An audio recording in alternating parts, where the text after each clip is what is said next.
Good morning and welcome to the January 16th, 2024 Baldwin County Commission regular meeting. Today, I would like to welcome Mr.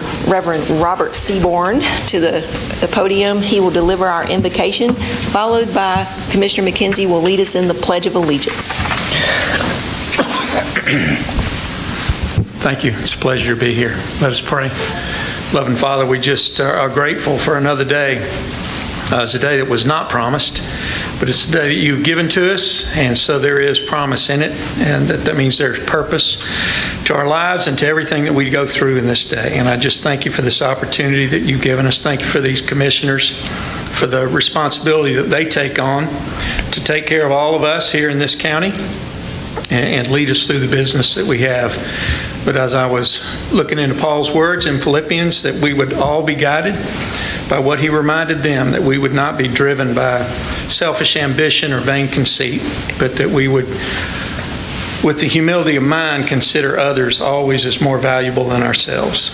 And so as we serve others, Lord, and I know as they've taken this responsibility on, that they will do it with that in mind, that they would serve others. So I ask your blessings upon them, and that you would guide them with wisdom, and that each of these here gathered, thank you for their safety through the weather that's been given as they've come here and as they lead, that you would also salt their words with wisdom that only comes from you. And so, Father, with all these things, Lord, we just want to give you glory, that we are here in your image, and that we reflect back the love and care that you have for us to those that are around us, Father. I ask all this in the name of my Lord Jesus. Amen. Amen. Amen. Please join me in the pledge. I pledge allegiance to the flag of the United States of America and to the republic for which it stands, one nation, under God, indivisible, with liberty and justice for all. Thank you. Okay.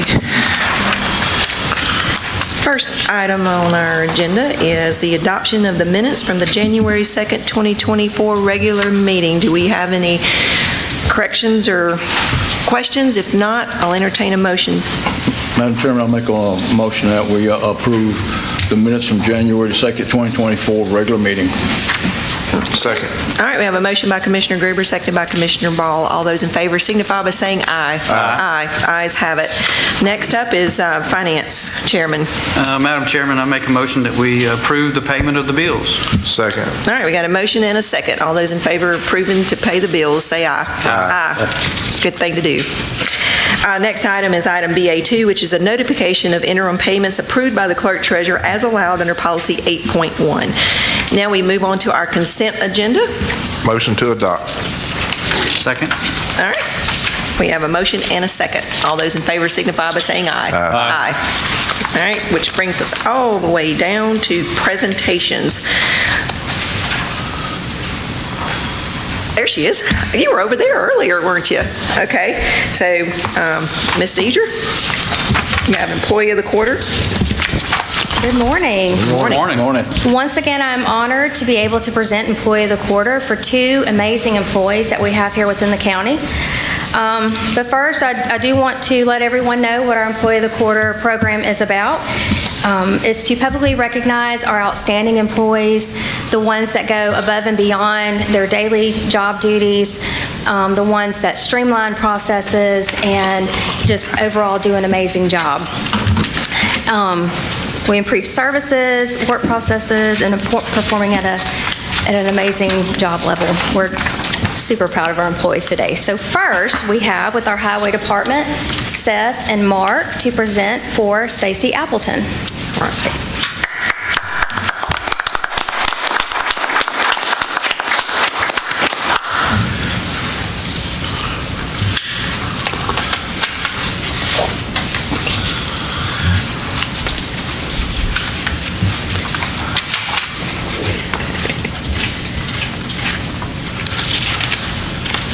I'm not going to talk real long, but I just want to say a couple words about Stacy, and I think Mark probably want to say a couple as well. I'm not sure how many of y'all know Stacy, but Stacy's been with the Highway Department for almost 17 years now, and she's one of the most dependable employees that we have. I mean, If you need something done, she's always there. She doesn't complain, and she makes it happen. If you give her a deadline, she will make it happen no matter what. So I count on her above and beyond what she should be required. And I think Mark is learning very quickly that if he needs something done, she's there to do it. So. That's a perfect segue, because if I do have a deadline, I need a map or an estimate or to know where something is located. First thing I said, where's Stacy? And so she is like our go-to person. She is phenomenal. Her work ethic, her speed at which she turns around requests. She doesn't meet deadlines, she exceeds deadlines. She's the one person that I have that, I have several, but... Yeah, watch out.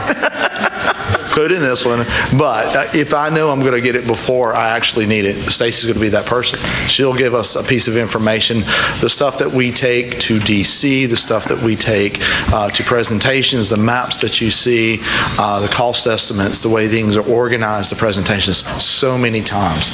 She is the person behind the scenes that's making that happen. So she's an invaluable employee for the Highway Department, but most importantly for the citizens of Baldwin County. She's an exceptional advocate for them, and the stuff that she does allows us to move all of these projects, to move the vision for the county forward, and she's a huge part of that and our ability to do that. So we're just so grateful and thankful that you allow us the opportunity to recognize her for her hard efforts on a daily basis. Awesome. Well, Marty, so you're saying that we need to take her to Washington, D.C. with us? That whole package that we took, so much of that was her work. It was an exceptional amount of work that she put into that. She did a great those handouts that we took. So that's how I knew she was good, because she turned that stuff around. That was right at the beginning when you first got here. Yes, Absolutely. it was right when I started. Now I know why you're talking about all this wonderful staff. It sounds like, she is phenomenal. Thank you so much. Yeah. Absolutely. Well, would you like to say anything? I'm just happy to be part of the team. I mean, Well, thank you. It's a little bit much, but Okay. I really appreciate it. All right, Commissioner? Go ahead, Steve. Stacy, we've been here a long time. I think you came on right after I was elected. And, you've always, anytime somebody needed something, he was there to make sure that it was got it. And I appreciate all the hard work you do, to assist the Highway Department in all the endeavors that y'all have to do. Thank you very much. Thank you. Just echo what Commissioner Gruber said. Thank you for doing what you do, and thank you for putting that package together when we went to Washington. So that was very helpful. So thank you. Yeah, thank you so much for all your hard work and dedication as revealed in your, I don't know if you call this a diploma, but Certificate. your certificate. I mean, this is great. It's great to have an asset, and I think most of our departments have assets like that, and to make these guys' jobs easier, that is a great thing. And then when you make their job easier, it makes our job easier, and so we really do appreciate all your hard work and dedication, and thank you again for your service to this county. Well, I just want to thank you, and I thank you guys for recognizing her, because sometimes people don't get the recognition they need and deserve, and when you start talking like deadlines, from my other job, I'm a deadline-driven person, so I know what it's like for somebody to exceed deadlines. That is positive, because I'm always like, when's the deadline? That's when I'll have it done. And so, but thank you so much, and it's so good to see you here. Thank you. All right, are we going to do photos? Yes. Well, we have one more. Okay, we'll do it after. Okay, all right, well, hang around, don't run off. Okay. All right, and for our second one in the Personnel Department, we have Brittany Swartz. Come on up here.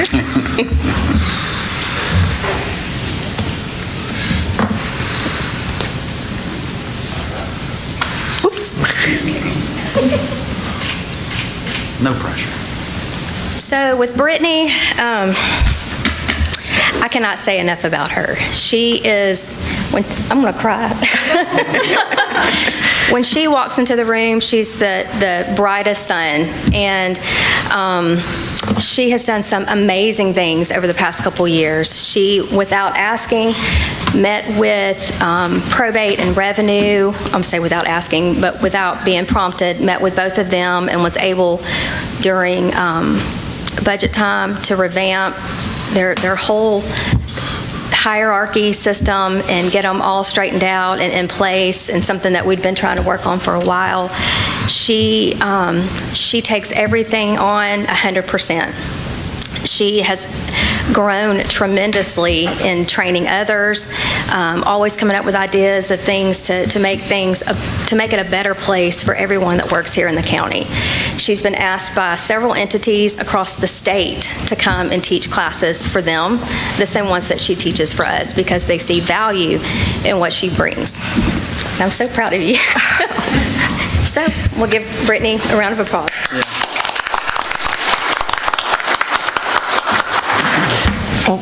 Brittany, you want to say anything? Speech. I really enjoy my job. I love what I do. I think I get to have one of the coolest opportunities to really get to be with our employees, and that's kind of the way that I give back to the citizens, is by giving back to the people who matter to me, which is our employees. And I'm just thankful I get to do that every day for a job. It's hardly a job. So I'm just thankful that that's kind of where I'm at right now, and it's really neat to watch everybody grow. I just want to say that someone was talking to me about their experience and how that they just absolutely love your training classes. Okay. And I was like, ooh, I want to go to them, but that would be awkward. But I just want to tell you that I've heard some just fantastic things about your training classes, and I know 6 years ago when I first came here, that was one of the first things, and I'm so happy to know that people love you and love the way that you teach those, and I think it's really helping everything that I'm hearing, and please don't leave us and run off to them other places. I know people are wanting you to come, but I got a lot more work to do here. We appreciate you so much, and I just want to tell you that I've just been hearing some awesome things from personnel, including, yes, you too. So, Commissioners? Thanks, Brittany, for all that you do. It's always nice to put faces with the emails. So we get a lot of them. So thank you for all your hard work. Thank you for going above and beyond and doing all the extra stuff, like you said, to help the other employees out. So it means a lot. Thank you for your service. Yeah. Thank you, Brittany. Thank you for putting them calendars out. I like seeing them every month. So do other employees. Man, if you're like, they count on it. They're like, when's that coming out? Well, training is very important. I'm glad somebody looks at it. It's very important. Training is very important, and I'm glad that you do that. So thank you for what you do. And all the leadership class, thank you. And I try to go to some when I can, so thank you. Come on in. Brittany, thank you for all the energy you put into everything that you do. I mean, I go back and remember some of the things that, when you first started out, and, you stepped up and took on the training after we lost our training personnel, and you stepped up, and you have been amazing. I mean, you took the classes under Armando, and, you took over his position and have done a fantastic job with it. Thank you. Everybody just, brags about, how you conduct your classes and everything else, so, you've made a great, big improvement, to help our employees understand a lot with personnel stuff that, that we weren't doing before that we're doing now. So it does make a big difference, Thank you. So thank you so very much. And I want to just say one more thing, is that I know that you picked that up after Armando left, but they really like you.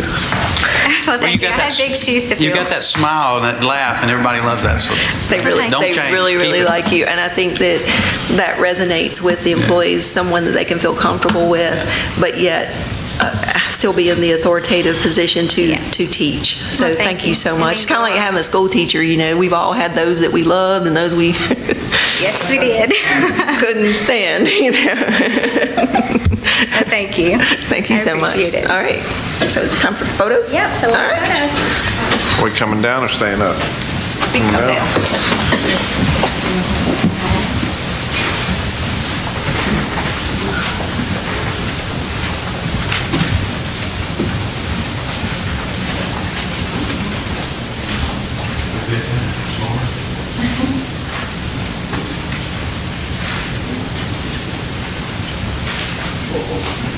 You got further along. Are we sitting? Just a little bit. There you go.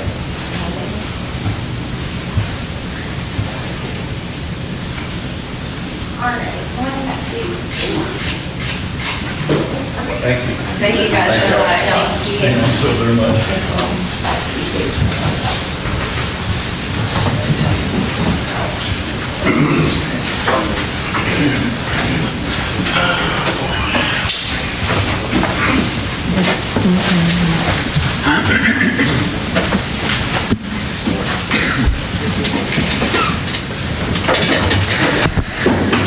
All right, our next presentation is from the coroner's office. So, Dr. Pierce, you got the platform. I'm always worried about what he's going to tell us. Always excited. Oh, yeah. I'd like to start off by just saying thank you for all your support over the past few years. You've gotten us to where we are, and we're better prepared now than we were a year ago, and we continue to grow. So that's not a good thing, but it gets us up to the level where we should be. Our annual report this year, and this is really to show you the trends and situations that affect our communities and our citizens, and we'll answer any questions at the end. A little background, Baldwin County, as you know, covers over 2,000 square miles. In fiscal year 22-23, we had 246,000 residents, and approximately 6 million tourists visited us here in Baldwin County. During that time period, we lost 2,337 souls within the borders of Baldwin County. Over half of those were reported to our office, 1,216. Of those, they were broken down into 3 categories. Hospice, which are terminally ill patients under a doctor's care. Those would be unattended deaths at home, but they're under hospice. Non-coroner cases, these would be unattended deaths as well, but the doctor's willing and able to sign the death certificates. And then coroner cases, we had 625. Of those 625 that met the criteria for further investigation, the first level would be medical record review. That would be the basic level. If needed be, it would be escalated to an external exam in toxicology. And the third tier of that would be a full postmortem exam by the forensic pathologist. That would be done in USA Hospital at the Alabama Department of Forensic Science. So in fiscal year 22-23, the COVID pandemic is over. However, the fentanyl crisis continues. We'll talk more about fentanyl in a minute. And population growth, as we know, is countywide. We continue to expand. I think the rate, and y'all may know better than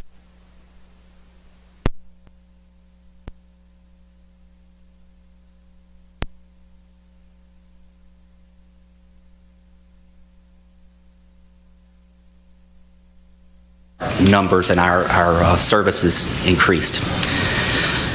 So what have we done over the past year? We did develop a blended full-time, part-time staffing.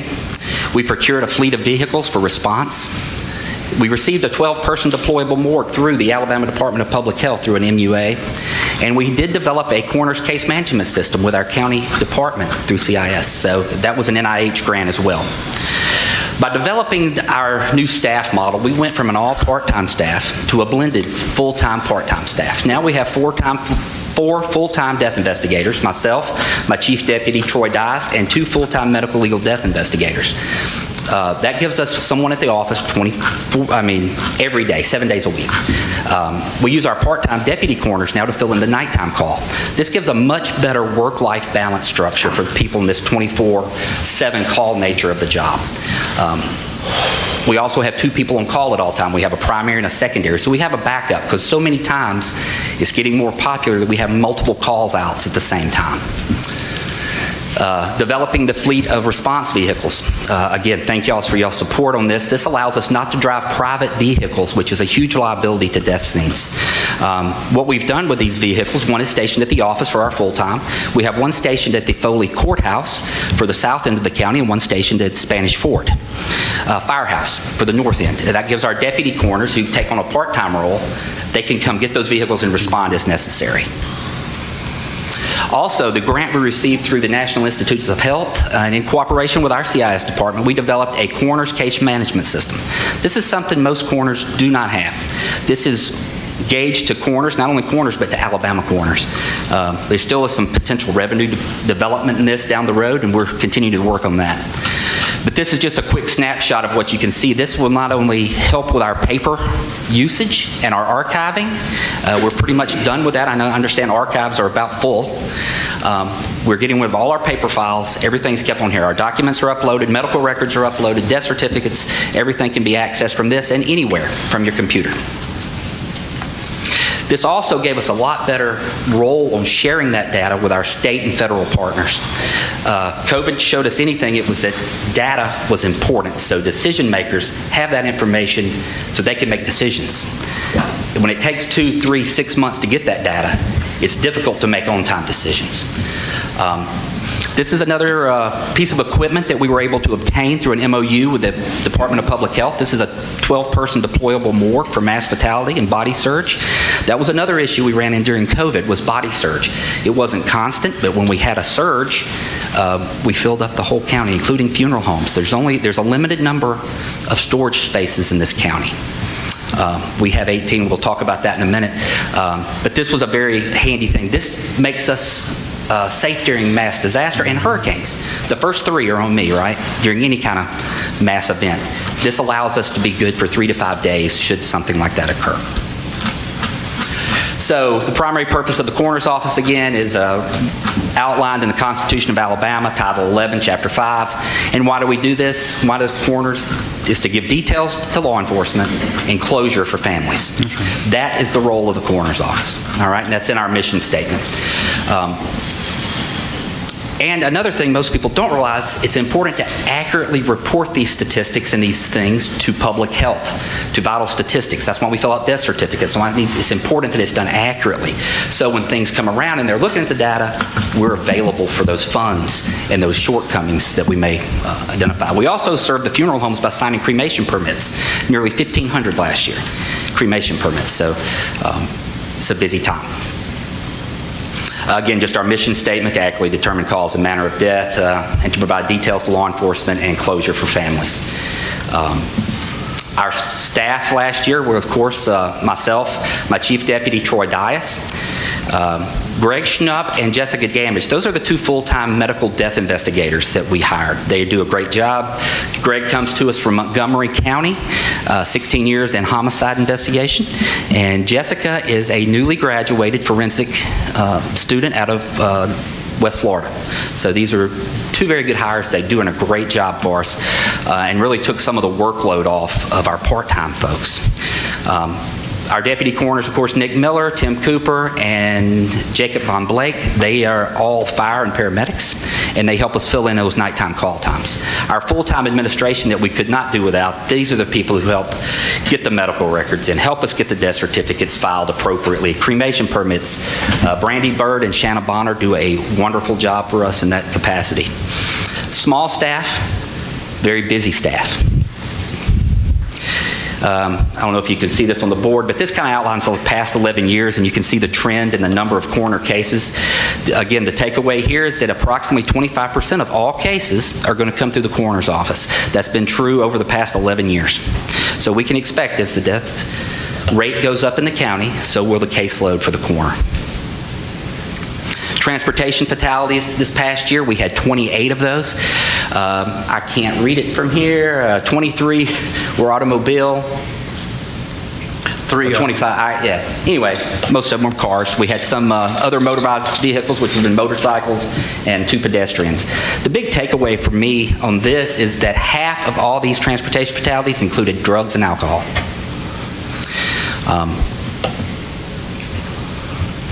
We look at the number of suicides. We did see an uptick in suicides this past year of about 20%. You can see it remained fairly constant through the whole COVID pandemic for us. This past year, we did go up to 50. Of those suicides, the majority of those were gunshot wounds, followed by hanging, overdoses, of course, and we'll get to that, and blunt force trauma. The statistics per agency, we're one of the counties that deal with more agencies than anybody else in the state. We serve 15 different agencies, law enforcement-wise. This is the breakdown of the call case volume per municipality. We worked 159 on our own with no law enforcement whatsoever. The county was the second biggest at 158, and then that's followed down by Fairhope, Again, I can't read it from here. I'm 54. But you can see the breakdown. So it kind of gives an idea where our services are being utilized across the county. This one's closer if you want. Oh, thank you. I'm not used to having so many TVs in a room. That's right. There, Jeff. I'm sorry. And they're all hard to see. We did take custody of 445 bodies last year. 225 of those were sent for autopsy, for a medical examiner's opinion, and we responded to 244 death scenes for investigation last year. We did work with the Council on Aging on 19 indigent cremations. This is an area across the state that is, it is not just affecting Baldwin County, it's affecting everyone, is abandonment of family members. So I'm very happy we have such a program as the Council on Aging to assist us with such a growing issue. Big time. We also assisted the Legacy of Hope with 198 tissue procurements. This is the organization who can take a very bad day and turn it into a good day for someone else. All right, this is giving the gift of life to other people, even during a tragedy. So, very proud of that. And I think it's important to note that 64 of those 625 cases were non-residents. Those were folks who are not Baldwin Countyans. If those are our tourists, that's 11% of our case volume are non-residents. Again, this is just a breakdown of the different categories of death. Our natural deaths, of course, they subsided slightly, dropping down about 60 cases, although our overall number of cases did not. Blunt force trauma deaths, they have been on a decline during COVID. Those are predominantly motor vehicle fatalities, and our drowning deaths. Overdose deaths. We can see there has not been much change in this at all over the past 3 years. Overdose deaths are still the #1 unnatural cause of death in Baldwin County.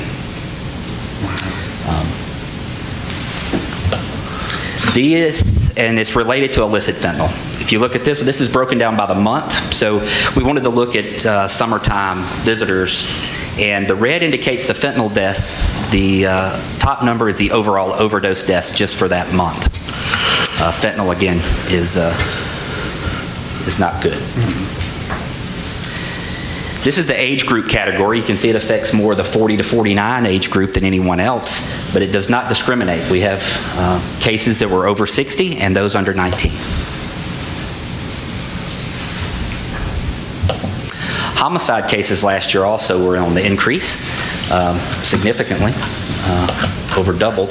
Most of these were related to domestic violence situations.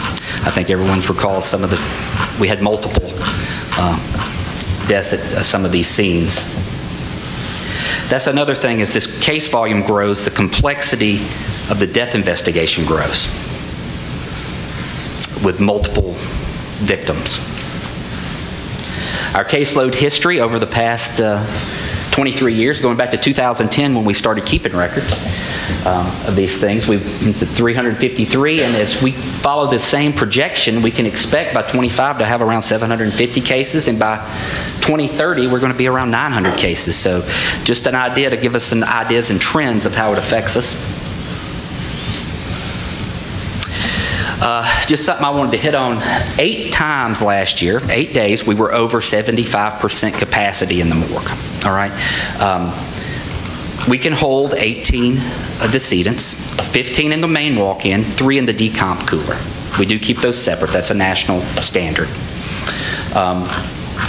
If you'll notice these dates, this is mostly during the summertime, during the tourist season. The one day we were at 100%, I don't know what we would have done if we'd have had another situation. We'd have had to call on our mutual aid agreements with funeral homes to hold. This is a breakdown, and you may can read it better. During that quarter of the year, our daily census is 8 bodies every day. That's what kind of drives the mass fatality preparation idea, that 8 persons from one incident would be a mass fatality for us, because it would occupy greater than 50% of our cooler space. We have been able to acquire that deployable morgue, which will help us out. It's capable of storing 12 decedents for short term, 3 to 5 days. So we could get a state asset, such as a mobile morgue or something here. And working through public health to try to get more of this type of equipment. We also have mutual aid agreements with our local funeral homes, and we're working on more mass fatality training, which I do see as a weakness in our department, for sure. But we're working toward resolving that. And these are the guys that make it happen. These are the folks working behind the scenes, reviewing medical records, talking to families, comforting the bereaved. And we couldn't do it without them, and they're all very dedicated and very special people for doing that. And I thank them for their support, and I thank y'all for y'all's support. Any questions? Brian, Any of that? the question that I have, what local funeral homes do we have? Y'all have a The mutual? MUAs are with Mack Funeral Home and Hughes Funeral Home. So there's just a two? They have the two, they're the only ones who could accommodate with cooler space. They have large enough coolers that it wouldn't disrupt their business. The MUAs actually have it written, if it's going to disrupt their business, they can refuse us. That's sort of what we got into to COVID because everyone was full. So when we needed mutual aid, they couldn't step up and help. Yes, sir. Thank you. I'm glad you were able to get that, even if it's a temporary type structure, because it's a Right. temporary thing anyways, I mean. Right. Usually, but that's great, yeah. I'd just like to say thank you for what you've done, because working in other counties don't have what we have here. And this is a blessing, that what you've done so far. So thank you. Thank you. Yeah, thanks, Doc. Y'all have come a long way, and it's just something that the county of this size has to have, and y'all are a great asset to us, and we enjoy the partnership, and hats off and much respect to what you have to do. I know it's a tough job at the end of the day to go back home and act like nothing's happened, but I've said it before. I volunteered with y'all for a little bit just to get to, and there's not enough thank you and gratitude to express to y'all what you do. Well, and I recall when Jeb did come right along, that's when we were still going crisis to crisis. All we tried to do was get through that day to try to worry about the next day. The full-time blended employment has removed that because we have standards and protocols and procedures in place that we don't have to worry about the next crisis because we know someone's ex is coming on to take care of the problem. So it's really helped us a lot. So again, thank you. Thank you so very much. You've made such a big improvement, in the coroner's office. When it goes back to, when before when Mr. Mack was the coroner, he handled everything. And then when Mr. Mack said he wasn't no longer going to be the coroner, he didn't want to do it anymore. We've had a couple other, directors. One we lost, one he passed away, and but we've made such a big improvement, over from what it used to be, and and you're still making improvements. And one day we'll get it completely right, but it's going to take a while, to get everything going with it, And people don't realize how important it is to have a coroner, because if you didn't have a coroner, a lot of these people would never have an end to the tragedy. You put that final piece together with them so that they have a certified death certificate, to show forth. And I'm very appreciative of, what you and your staff do. Like I say, we still got some work we got to do, and we realize that, it just, we'll get to it one day. Thank you. Yes, sir. Thank you, Dr. Pierce. You guys have come, like we've already said, such a long way just in the tenure. We both came into office at the same time, and your passion for what you do is amazing, and I can tell that from how that it has just echoed in how this department has come, and we know the constraints of that we're constrained under as far as you're another elected official, but we have done everything we can under what we have to try to continue to make it better. I know maybe you say, well, you haven't built me a building yet, but you know what, we're going to still one day, if we all endure and Lord tarries, we'll get you that building one day. But thank you so much, because it is amazing. I know the population has increased in Baldwin County, but what y'all have done just in the last 5-6 years is amazing. And so I hate that we need coroners, but it's just part of life. And my hat's off to you and your staff for what you guys do, because we all have our passions and our skill sets, and I thank God every day for people who want to do what you want to do. And I appreciate you so much for doing it. Thank you, and thank you for the presentation. All right, thank you, Commissioner. All right, and they're not all lost souls. Some of them saved. I'm messing with you. All right. Change that to say lost their first. Okay, yeah. You know, last year when you did that report, my mom was one of them numbers that were up there, and I'm like, no, she ain't lost, she's saved. Okay, all right. Okay, thank you so much.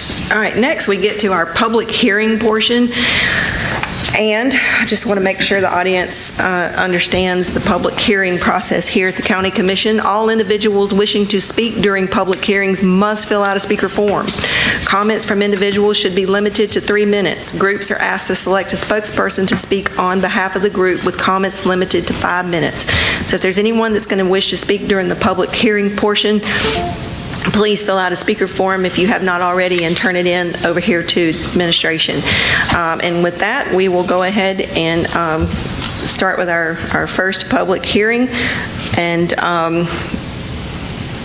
we start with EA1, which is proposed creation of a tax increment financing district in Baldwin County.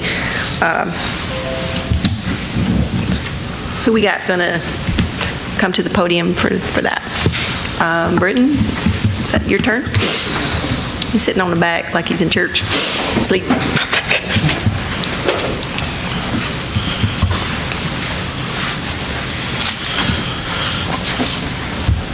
We'll hear from Britton, then we'll open the public hearing. Yes, happy to give an update.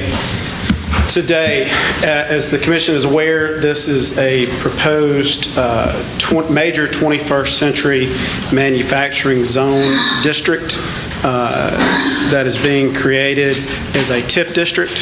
We are utilizing a statute that was passed by the state several years ago. It's been used one other time in Huntsville related to the development of the Huntsville Toyota facility there. When the bill was going through the legislature those years ago, Andy will remember this, there was a lot of discussion if this new form of tax increment district would be useful in other parts of the states or just in Huntsville. And our state senator at the time, Tripp Pittman, and our delegation was very adamant that this be a statewide bill, knowing that it could potentially one day be used for the development of mega site. And that's what we're proposing to do here. This district would encompass the mega site itself, along with acreage additional to that acreage in the mega site. So we're talking about a 6,000 acre district in and around the mega site. It would go towards infrastructure improvements that are required for the development of and the fulfillment of commitments made for the Novellis project and other projects in that part of the county, raising the tax base, raising the public well-being in that part of the county. As you know, this is not a new tax. This is not a tax increase. This is not a tax raise. This is a tax increment district. And that means that as the ad valorem taxes increase in the district, that increase in the ad valorem taxes are held in a separate account by the district to be used for projects in the district. And this district will utilize the ad valorem taxes being created in that 6,000 acres. It will not utilize the increase in local ad valorem taxes that are dedicated to the education system. Those are excluded from this TIF, but we will be capturing the other incremental finances within that district. So after today's public hearing, the next step by statute will be that the plan being developed for that district will be finalized, and then it will come back before the County Commission for review and approval. That will likely happen sometime in February or early March. Once the draft plan is finalized, it will also be made available for public review on the website, et cetera, in advance of any further action. So the item before you and the notice that went forward was for this public hearing for any citizens to inquire about what a TIF district is, the purpose of a TIF district, along with the boundaries, and that was all included in the notice that went out when this meeting was set. So with that, I'll answer further questions, or if you want me to respond to anything afterwards, I can do that. I'd just like to say thank you for letting us know and letting the public know and the citizens know that this is not a tax increase and all that. So that's my biggest concern, is let them know your taxes are not going up. Right. Okay, and today's, what we're just asked to do is we're doing the public hearing, is that That's correct? Okay, you'll come back to us with the finalized plan. That's right. This is the Okay. first step in the process laid out by statute. All right, Yes. if there's no more questions for Britton, we will open the public hearing, we'll close the regular meeting, open the public hearing. Is there anyone signed up to speak on this? Yes, ma'am. I have a Deborah Scott that has signed up for this item. Scott?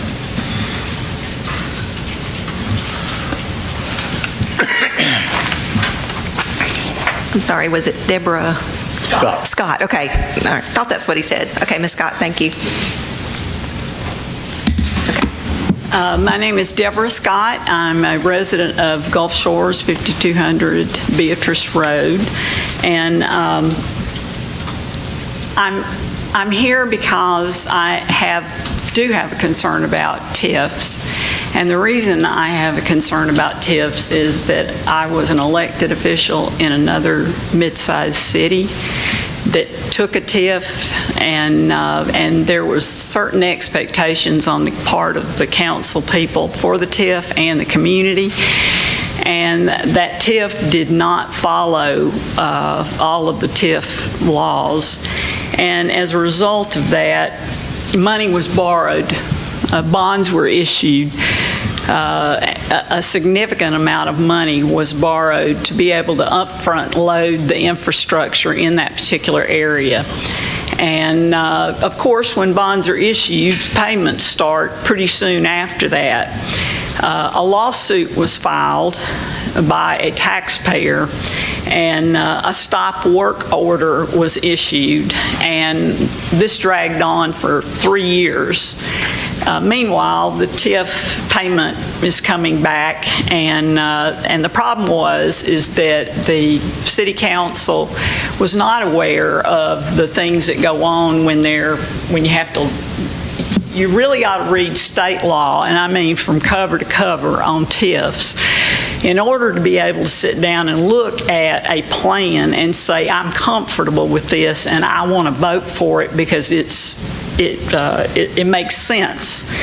The people that suffered on the end of that were the taxpayers, because when a person loses, when a government entity loses a suit and payment is made, including tax money was spent for paying the legal bills, then the people that suffer is not the developer. Okay, it is the taxpayers. I'd like to hope that Baldwin County could avoid that kind of a situation, because I love this county and I want to see everything turn out right, just as you intend it to. And part of that TIF, the TIF law, is having the public meeting where people get to know what it is going on and how it affects them. How you define a TIF. Quite frankly, I don't know anybody other than my husband and a few other people that know what a TIF is. I don't know anybody that was coming to this meeting other than me.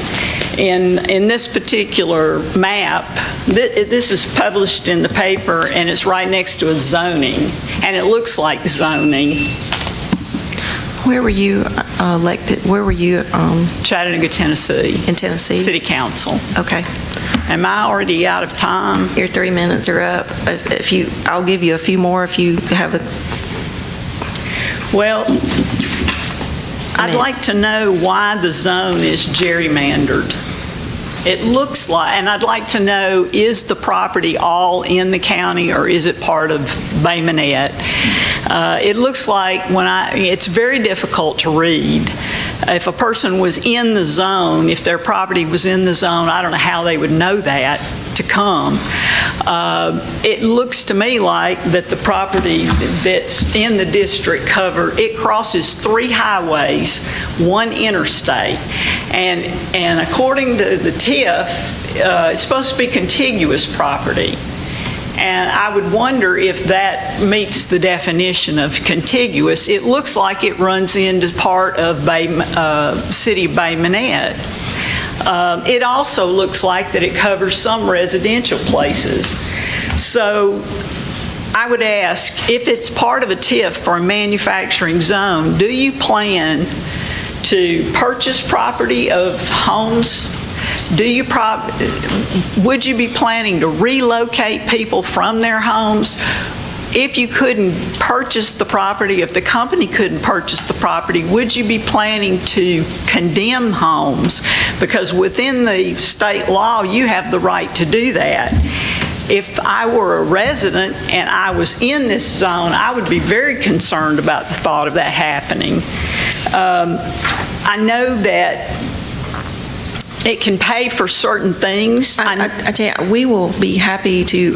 Matter of fact, our lawyer that is handling that, Mr. Bonner, that was up at the podium before, a lot of these questions, they can answer those for you. We very, very happy to address some of your concerns. This is the public hearing portion, and so I have yielded more time for you. But a lot of these things we can answer those questions for you as far as where the properties are located and everything. I would suggest that public meetings be held to educate the people in the district, especially where this will occur, so that the community has an opportunity to actually give input before this goes too far. And also that I would like to say that this is an obligation that is already an obligation to the economic development site that is already underway. And this was an opportunity for us to help alleviate some of the burden by tapping into this availability. We're not 100% burdened by, it doesn't mean we couldn't do this if this wasn't available, but what this does is it alleviates it helps from only the increase in what can happen there. We can help use that portion, not the educational portion, but the portion of the state's portion to help the county with our obligations. Mr. Rendelman, would you like to? Well, I think, and I just want to add, because I think I know where she's kind of heading with when she's talking about some of the deals that happen with these TIF districts, because I'm very familiar with one from in Lake County that typically and I think what you're referring to as far as the TIF kind of in a way failing the developer, typically those are retail-oriented TIF districts, and this is not a retail TIF district. There is no developer involved with this. This is associated with the mega site development that Baldwin County Commission has led on, that the TIF is to be able to help Baldwin County meet some of the obligations on the infrastructure without having to take it out of the general fund. So we're not taking general fund resources. So it is not set up to take anybody's land. The idea is to incorporate the mega site, and we can double the size. So the idea was we went outside of the mega site and picked up particularly areas. Most of it was picking up areas that will probably benefit from the novellas showing up. In other words, they're land that will probably be in commercial. In fact, part of it is that we do know that there are some developers that are looking to develop their own project to help support the novella. So that way, those increases in values and those revenues that are be collected will be able to help pay for what we're having to put up as the county's having to put up as far as the infrastructure for novellas. And so usually, again, I remember, when you're talking about some of these TIFs, I'm very familiar with the one failing in the area I came from, because the developer did not did not do what they're supposed to do, and that entity, that city, failed to put in the clawback provisions in some of those areas. That's not the case in this particular one. Again, Mr. Bonner here, who he's far more of an expert in it than I am, but he can give you a lot more information if you'd like. What amount does the commission plan to borrow to execute the TIF? Is it $5 million or is it $50 million? We're still working on exactly what is needed and necessary, and that will all come out whenever we get the complete plan laid out. When you do a TIF, you're sequestering land out of the area that you normally would take ad valorem taxes on. So what amount of money will be separated out of the general fund revenue stream? And we just met with our financial advisors. Roger, can you? I don't think we have exact numbers in place at this point in time. This was just an opportunity to help pay for something that we were already obligated to come up with, and we're still getting prices. So you're obligated to do it regardless? Yes, we're obligated. We made that agreement over a year and a half ago. What is the purpose of the public hearing? State law requires us to have a public hearing when we're forming a TIF district. It's just part of the process. The TIF district wasn't even a part of the conversation whenever we made the obligation a year and a half ago. And again, this is different from the traditional TIF districts. This is a first, what is it? The 21st, what is it called? Standard 21st century manufacturing zone. There, and so it's a different type of district. And basically, this first step, because there are going to be other steps beyond this one, is just to have a hearing on the concept of developing or putting together this district and outlining what it is, that's the reason why I know I sent you some information, but that's all we have at this point in time is it's the concept to develop it, to set it up. Recycling? No. Recycling? No. This is a rolled aluminum mill, Novellis. Are you familiar with who Novellis is? Yes. Okay. So it's not a recycling. It's a manufacturing. They will be producing rolled aluminum, which will be used in the So production. it's not from recycled aluminum because some recycling. They use recycled aluminum all day long, but it's not a recycling plant. No. Okay. Okay, well, I thank you very much. We've given you ample time that we normally give someone, and I appreciate your concern, and our staff will continue to assist you if you have questions. Thank you. Ms. Scott. Is there anyone else signed up? Okay. Is there anyone that didn't sign up that wishes to speak? Hear none? This public hearing is closed on this matter. Next, we have our favorite all the time, planning and zoning. The hardest part about being a commissioner, in my opinion. Mr. King. Good morning, Commissioners. Good morning. We'll begin with, Madam Chairwoman, you want to read the case number for me? I certainly will. Case number Z23-40, McKenna property rezoning. Thank you, Madam Chairwoman. So we have this will be the first of 4 rezoning cases before you today. Can I stop you for just a second? I'm sorry. I can't get my monitor to come on. Can I get a little assistance? I do need it during this one. I cannot see that far away. Did you press the button? I did press the button, and I unpressed the button. No, I'm talking about the button over here. I did. Mine's doing the same thing. Skip's having the same problem. Maybe I've unplugged something.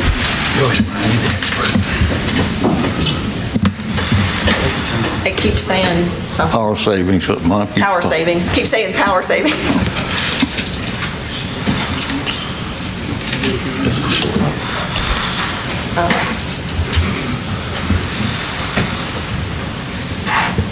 I wasn't watching this one. I just want to see what they're doing.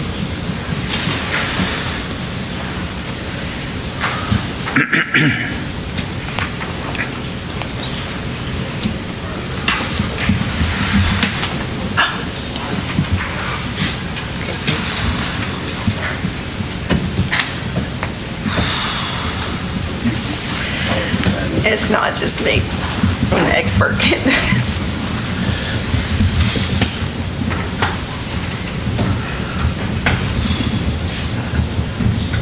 Did yours come up?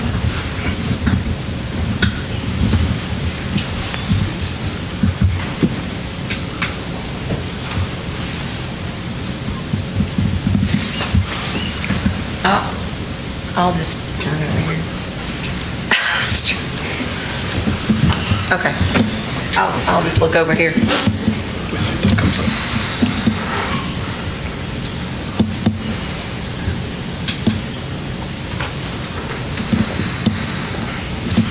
the power button over there on the screen.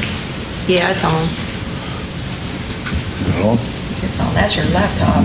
See, mine will do the laptop. Yeah. It's not doing it's not doing what's on the big screens. Oh, mine won't do it. His won't do it either. You know what? Look at that letter. Come on. You can go. We still got 3 up here. Okay, I tell you what, so we don't waste time, I'll look over here.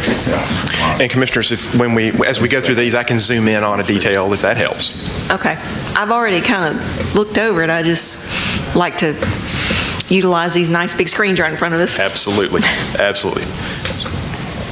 Okay. I'll just turn to the side. At least y'all know why I'm not looking at you. Okay. That's too far away. This is okay. All right. Carry on, Brieford. Thank you, Where'd Mackenzie go? And so first before... We still got 3 up here. All right. We're ready. We got 3 people here. Okay. And first we have an RA to RSFE request before you. You see on screen, this is very near the town of Perdido Beach, and you see it's also along County Road 97. It's 18.39 acres, but that is the combination of 4 parcels. Each of those parcels is about 4.5 acres each. And here's all your background information. And meeting all the criteria we typically look at in a zoning change. We have our side-by-side map. And we have some additional maps, and we can go back to any of these if there's any questions. Zoomed in a little bit here so you can see its relation to the town of Perdido Beach. Staff was recommending approval. The Planning Commission unanimously recommended approval to the County Commission. No citizen spoke in opposition to this during the public hearing we had at the Planning Commission meeting. And just a refresher, that is currently RA, which is a minimum lot size of 3 acres. If this zoning is successful, that would allow up to 80,000 square foot lots if there was a future subdivision. And the future land use map supports this. That's a moderate development activity. In fact, the future land use map supports up to RSF2 zoning in this area. So our staff recommendation remains approval, and happy to answer questions. All right. Is there any questions from the commissioners for Beaufort? If not, we'll open the public hearing. Any questions from commissioners? Hearing none, we'll close the regular meeting and open the public hearing on case number Z23-40, the McKenna property rezoning. Is there anyone signed up to speak for this rezoning case? Hearing none. Is there anyone in the audience that did not sign up and you do wish to speak on this case? All right. Public hearing is closed. Commissioners? Make a motion to approve Z23/40, the McKenna property rezoning. I have a motion by Commissioner Ball. Do I hear a second? Second. I have a second by Commissioner Gruber. Any discussion? Any questions? Hearing none. All those in favor signify by saying aye. Aye. Ayes have it. You want to go ahead and lead us into the next case, Mr. King, which is case number Z23-41, the Faulkner property rezoning. Yes, ma'am. And so Z23-41, as the chairman said, as the Madam Chairwoman said, and this is along Fort Morgan Road. You see in the map right there. This is just over 1 acre, rezoning from B2 to RSF2. The brief comment here, Commissioners, we're seeing more of this. That massive area of B2 zoning is how it came in 1993, and apparently the business uses were really never took off in that area. So we're seeing more of these, and you see that there are 2 other areas that were also rezoned to RSF2 preceding this one. And so we have all your background information, and staff's recommending approval. It was unanimously recommended for approval by the Planning Commission. No citizen spoke in opposition. And just a refresher that right now the minimum lot size for a B2 is 20,000 square feet. This would allow 15,000 square feet. This better conforms to the future land use map for that particular area. And with that, happy to answer questions. When all the pink is the RSF2, correct? That's beside it. The pink is B2. That's B2. The orange or whatever it is. That orange color is RSF2. Orange color. Okay. All right. That's right. And I can put that back on the screen. I'm just trying to see it from here. Yes, ma'am. Right here. Oh, that's B2. That's crazy. Okay. All right. And I zoomed in a bit for you, Chairman. Okay. Thank you very much. Appreciate that. Okay. All right. Any questions for Beaufort? Hearing none, we'll close the regular meeting, open the public hearing on case number Z23-41, the Faulkner property rezoning. Do we have anyone signed up to speak on this case? None. Anybody? Y'all know the drill. You didn't sign up, but you want to speak? Nope. Okay. Public hearing's closed. Madam Chairman, I'll make a motion that we approve resolution number 2024-053, which approves case number Z2341 Faulkner property rezoning. Second. All right, we have a motion by Commissioner Gruber, seconded by Commissioner McKenzie to approve this rezoning request. Any questions or comments? Hearing none. All those in favor signify by saying aye. Aye. The ayes have it. Next, we have case number Z23-42, the Delaney property rezoning. Buford, tell us about it. Yes, thank you, Madam Chairwoman. And so 2.1 acres, this is from RA to B2, and this is, I'm going to have a little bit better map for you here. This is very near the intersection of State Route 181 and State Route 104 in Fairhope, and so you see it called out right there. In addition, this area is inside an activity node that was included in the future land use map anticipating the commercial development in this area, so it is a reasonable expectation for a B2 or a B1 to be requested in this area. You see there's some B3, there's some B4. Also, you have two commercial developments inside the city of Fairhope close by. And so with that, both staff and the Planning Commission recommended approval. It was unanimous by the Planning Commission. Commissioners, we did have one citizen who did sign up to speak in opposition, but when called upon, did not actually come forward and speak during the Planning Commission meeting. And just a reminder, they would go from a 3-acre minimum lot size of RA to a 20,000 square foot in B2. And as we mentioned there, that's within an activity node inside the future land use map. And so staff's recommendation remains approval. Okay, any questions for Buford before we open the public hearing? All right.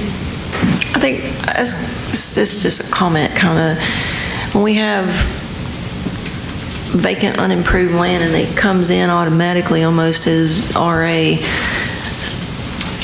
I hope this could be looked at a little more in the future whenever people come into zoning, because this was one of those little areas that, particularly that area on 181 right below the red. I don't have anything on my screen in front of me, so I'm going by colors right now. Now there's a huge agricultural part behind that you're talking about, and it's actually used for agriculture, but because it's in that node, it just doesn't make sense to me that anything in that node would even come in as RA, but it's just a comment. Okay, all right. We will close regular meeting, open public hearing on case Z23-42, the Delaney property rezoning. Do we have anybody signed up to speak today? Is there anybody that didn't sign up to speak that would wish to speak? I'm nice today, okay? All the time I'm nice, I know. No. All right. Public hearing is closed. Commissioners? I make a motion that we approve case number Z23-42. Second. I have a motion and a second. Any discussions or questions? Hearing none, call for a vote. All those in favor signify by saying aye. Aye. Ayes have it. Next, case number Z23-44, the Brookins property rezoning. Mr. King? Yes, ma'am. Thank you. And so Brookins Property, Z23-44. Now, this is 9.4 acres. This would go from RA to RSF1 if the zoning is successful. And if you see the map we have here on screen, the subject property, this is right off County Road 68 east of Loxley. You'll notice we've got some RSF1 already in that area. We also have some RSF3 in that area, and then surrounded by RA. And we have the basic property information and our side-by-side maps. And so staff's recommending approval. It was unanimously recommended for approval by the Planning Commission. Had no opposition at the Planning Commission meeting. And just a refresher, you have that 3-acre minimum lot size of RA. RSF1 would allow 30,000 square foot lots, which is still a low density zoning. The future land use map actually contemplates going as low as RSF2 in this area. And so staff recommends approval, and happy to answer questions. Any questions for Mr. King? No. Hearing none, we will close the regular meeting, open the public hearing for case number Z23-44, the Brookins property rezoning. Do we have anyone signed up to speak? Whew. It's almost unbelievable on rezonings, okay. anyone that did not sign up to speak, but you would like to speak on this matter? Okay, public hearing is closed. Commissioners? Make the motion to approve Z2344/44. Second. All right, we have a motion and a second. Any questions or comments? Hearing none, all those in favor signify by saying aye. Aye. The ayes have it. I think that concludes our rezoning. That's all for the commissioners. Thank you. Thank you. If only they could all be that Easy. Indeed. interesting. Okay. All right. Other staff recommendations? We have Mr. Rendelman, if you will help us out with that. Yes, ma'am. You have basically it is the proposal of the design and architectural services for the new district attorney building located in Bay Minette. As you're aware, we recently purchased property on Courthouse Square to be able to build a larger facility to be able to house the DA's office, plus part of the proposal is actually doing 2 stories to leave it shelled out for future growth and use in the future. Okay, I think we all know about this. Do we have a motion to approve this? I'd like a motion that we approve this item. All right, I have a motion. Do we have a second? Second. All right, we have a motion and a second. All those in favor signify by saying aye. Aye. Ayes have it. No addenda? No, ma'am. Public comments. Do we have anyone signed up to speak? In public comments? Is there anyone from the public who did not sign up to speak but you would like to speak? All right, Mr. Chance. Press. I got this like pole in between me. Is there somebody hiding behind it? Commissioner comments. We'll start with Commissioner McKenzie. Well, thank you. I guess this is for Buford. This is just really your knowledge for me.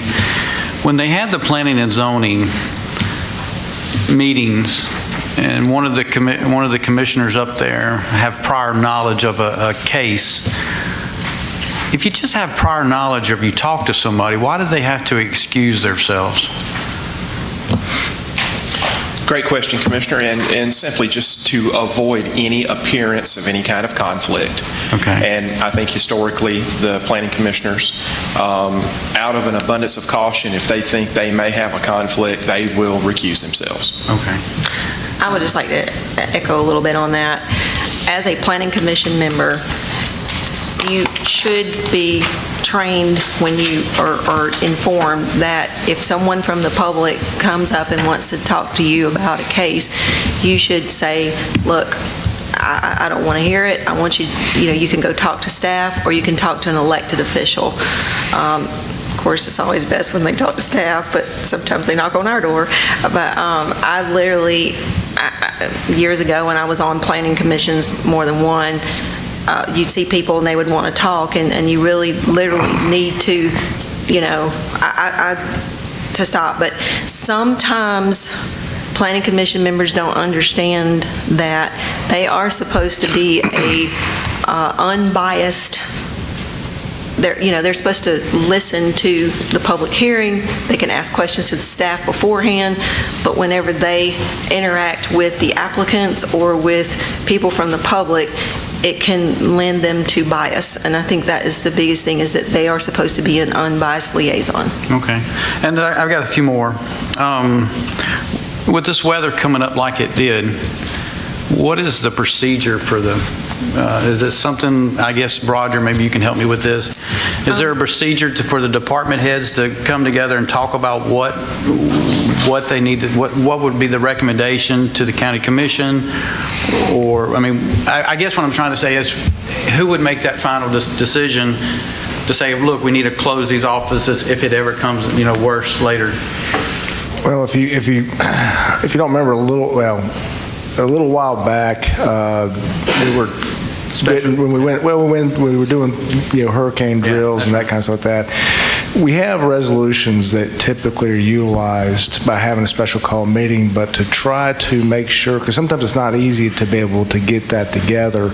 I use a model that we used in Lee County, and I know other counties utilize, where we put together a package of resolutions that we will utilize when necessary. And typically, obviously, we're looking more at the our usual stuff, which is having to deal with potential tropical storms, hurricanes, that the commission would come to the special meeting and pass the resolution that will then access a couple more resolutions that the chairman on their own will have the ability to sign. But the idea, what the resolutions point out is that the administrator, the engineer, the EMA director, the sheriff, I think I named all of them, are to be in contact to discuss and give recommendations to the chairman. Ultimately, the chairman will make the call on those items. We did the same thing with a closure resolution because the EMA law is a little quirky. That in case we have stuff like inclement weather, the possibility of this one is, the commission adopted that resolution that already gives the chairman the authority to close county facilities, and with the same conversation with the same people. And yesterday, that's what was going on. Myself and Frank and Tom and we were in contact with Commissioner Underwood. Giving our, all day long. I mean, it started first thing and all day long, going back and forth, and is trying to see how that pattern goes. But I mean, we tried to definitely advise her the best we possibly could. Fortunately, the weather pattern held out like we expected. We had a little more precipitation than what the later forecast kind of showed. But at the same time, as far as when the wind weather came through, what was going to clear out, and as far as what it looked like the roads in Baldwin County were going to be, is how that kind of came all about. Because obviously, the school system's different. Their primary role is the students, and they have a lot more to deal with as far as buses, and I mean their transportation is a massive undertaking. Ours, we're more obviously, and this is the way I explained this to Commissioner Underwood when we discussed this yesterday. We look at citizens first. We're here to serve the citizens, so we try to stay open or at least my recommendation is always, we try to keep us open as long as we possibly can. And obviously so that's how that starts there. And then again, because of the timing of the weather, we felt like we had time this morning, and we got up at 3 or 4 o'clock this morning monitoring the conditions. So if it felt like there was going to be an issue, that we could definitely get the word out. All of us would contact all of our department heads to get to their employees to let them know if we were going to either delay or close. But we got this morning, and it looked like that it was okay for us to go ahead and proceed with being opening as normal. Well, thank you. It was just anyway, there's concerns I had, but y'all took care of it, so everything's fine. I just want to say thank you to the employees. Thank you. Be safe out here while the weather's terrible. But thank you, commissioners. And, that's all I have. Thank you. It's never easy. No, it's not. I mean, It's not. Sometimes you wish every one of them were an easy one to make, but sometimes. Commissioner Gruber says it's all my fault because we always get bad weather when I'm chairman, but he's not right. But honestly, I'm not a weatherman. I am reliant upon Tom is our EMA director, and I have asked him. He already knows. He's not being put on the spot. I would like for you to come up and give us an update as to where we stand right now and where we come through this last 24 hours to where we are now, and what do you foresee and what do you recommend us moving forward?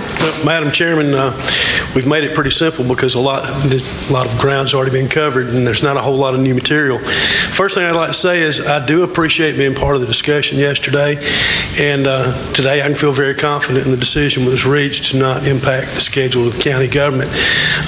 That going forward, I do expect the weather, I've been monitoring this throughout the meeting, Weather Service is expecting it to dry out today, a lot of wind and low humidity, so we could be seeing a good bit less water on the road, but what does remain could refreeze tonight as black ice.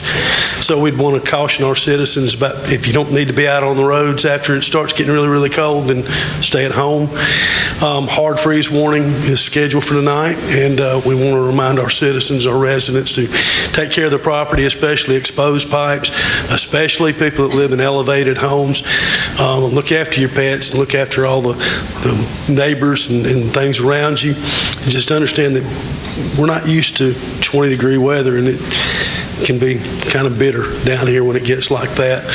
But other than the impacts that we've had overnight, we've been working with the Sheriff's Department and getting as much information as possible. Highway Department has sent out several crews doing inspections and checking the roads, especially in the northern parts of the county where we're anticipating the biggest impacts. And there's ice here, there's ice there, but nothing that has been making our roads impassable, and nothing so far that has indicated a huge transportation problem. Is there any recommendation for us to do anything different than to stay open? Ma'am, just on account of the cold, I'm not prepared to make a recommendation to make any changes to our schedule. Okay, well, we'll be on standby, and we have, if something changes, we will,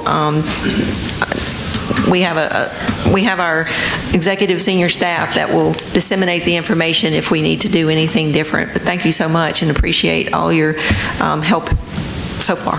Yes, ma'am. Thank you very much. Okay. Okay. I'm good. Done. That was Commissioner comments. So, Skip. Just want to thank the staff for getting this meeting together and getting all the stuff ready. And I want to say a shout out to an individual who I had the privilege last night to go to his 100th birthday party. It was Mr. Herb Baskin. He lives in Perdita Beach. He's a World War II veteran, and he's still sharp as a tack. He's a remarkable gentleman, you know, and he invited me to come to his birthday party, and I tell you what, you know, it was a real nice event. He had a lot of people there that support him, especially because it was at the American Legion, because he's a veteran in it, and he really he's involved in it pretty heavily. And I just want to say shout out to him again, you know, and you know, wish him the very best. You know, that's a monument. Thank you so much. That's exciting to hear. Commissioner Ball? Yes, I just echo what Tom was saying about the weather coming up. There's some things that people sometimes don't think about when it comes to pipe wrapping and all that kind of stuff. And I learned this the hard way because I have what's called a tankless hot water heater. And they're located on usually a side of a home or something. Those pipes at the bottom of that need to be wrapped as well. Oh, thanks for telling me that. Preferably a heat lamp may be best on just somewhere around it, but if those pipes freeze, you're not going to have any water. So just make sure that you take precautions. And when I said that to some people yesterday, man, they all went home and started wrapping their tankless hot water heaters. I just learned from experience on the last time we had some of this weather. So, you know, and a lot of people wrapped their pipes last night. Got rain on if you wrapped them with cloths and towels and stuff, those are all frozen now, so you may want to go back out and rewrap them with some dry stuff.